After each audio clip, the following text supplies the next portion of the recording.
کیا آپ جانتے ہیں اس کائنات کا سب سے پہلا گناہ کیا تھا اور سب سے پہلا گناہگار کون تھا؟ تاریخ انسانی میں اس سرزمین پر پہلا گناہ جس شخص نے کیا تھا اس کے متعلق بہت کم لوگ واقف ہیں۔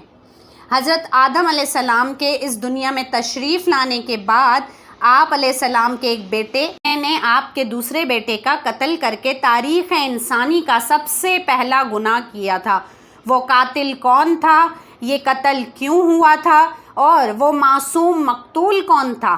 اس ویڈیو میں اس قصے کو ہم مکمل بیان کریں گے۔ حضرت آدم علیہ السلام کے بہت سے بیٹے ہوں گے، جن میں سے 2 بیٹے قابیل اور حابیل۔ حضرت آدم علیہ السلام کے جڑواں بچے ہوا کرتے تھے اماں حوا سے، ایک لڑکا ایک لڑکی۔ جو لڑکا اور لڑکی اکٹھے پیدا ہوتے وہ ایک دوسرے کے بھائی اور بہن سمجھے جاتے تھے، اور جو جڑواں نہیں ہوتے تھے وہ ایسے جیسے کزن، تاکہ نکاح کا سلسلہ چلتا رہے، کیونکہ آدم کے بچوں کا نہ کوئی چچا زاد نہ کوئی خالہ زاد، اس وقت تو رشتے ہی نہیں تھے، صرف اماں حوا اور آدم علیہ السلام تھے۔ قابیل کے ساتھ جو لڑکی پیدا ہوئی وہ انتہائی خوبصورت تھی، پر وہ اس کی بہن تھی، اور حابیل کے ساتھ جو لڑکی پیدا ہوئی وہ اتنی حسین نہیں تھی، تو لہٰذا قابیل چاہتا تھا کہ اس کے ساتھ کی جو لڑکی ہے، بہن ہے اس کی، وہ اسی سے نکاح کرنا چاہتا تھا، کیونکہ وہ بہت زیادہ خوبصورت تھی۔ لیکن کیونکہ یہ مناسب نہیں تھا تو حضرت آدم علیہ السلام نے ان سے کہا کہ تم دونوں قربانی پیش کرو اللہ کے سامنے، جس کی قربانی کو آگ لے جائے گی یا غائب کر دے گی، لہٰذا وہ حق پر ہے اور اس کی قربانی قبول ہے۔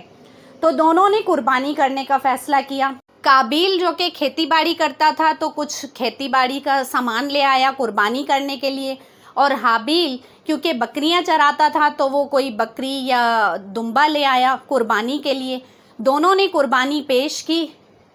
اور حابیل کی قربانی کو آگ لے گئی اور غائب ہو گئی، تو لہٰذا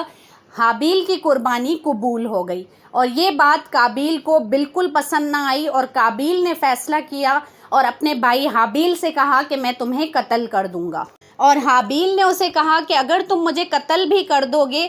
تب بھی میں تم پر ہاتھ نہیں اٹھاؤں گا، نہ میں اپنے ہاتھ تمہارے خون سے رنگوں گا، تو لہٰذا اگر تم مجھے بے گناہ قتل کرو گے تو میرے جو گناہ ہوں گے وہ بھی تمہارے سر ہوں گے، اور قیامت کے دن تم اپنے گناہوں کے ساتھ ساتھ میرے گناہ بھی اپنے سر پر لے کر خدا کے سامنے پیش ہوگے۔ لیکن قابیل کیونکہ فیصلہ کر چکا تھا تو اس پر حابیل کی ان باتوں کا کوئی اثر نہ ہوا، اور آخر کار قابیل نے حابیل کو قتل کر دیا، اور اس طرح دنیا کا سب سے پہلا گناہ اور سب سے پہلا قتل ہوا، جو کہ حضرت آدم علیہ السلام کے بیٹے قابیل نے اپنے دوسرے بھائی حابیل کا کیا تھا۔ حابیل کو قتل کرنے کے بعد قابیل کو سمجھ نہیں آ رہا تھا کہ اب وہ اس کی لاش کا کیا کرے، تو اس وقت ایک کوہ دوسرے مرے ہوئے کوے کو دفنانے کے لیے زمین کھود رہا تھا، اور قابیل نے دیکھا تو کہا کہ ہائے میری قسمت، میں اس کوے جیسا بھی نہ ہوا، اور پھر اس نے خود کو کوسنے کے بعد حابیل کے لیے زمین میں کھڈا کھودا اور اس کی لاش کو دفنا دیا، اور اس طرح قابیل نے دنیا کا سب سے پہلا گناہ کرتے ہوئے اب آخرت تک جو قتل ہوتے رہیں گے بے گناہ کسی انسان کے، اس کا گناہ قابیل کے بھی سر پر ہوگا۔ یہ تھی ہماری آج کی انفارمیٹیو ویڈیو۔ اگر آپ کو ہماری ویڈیو پسند آئی تو لائک، شیئر اور چینل کو سبسکرائب ضرور کریں۔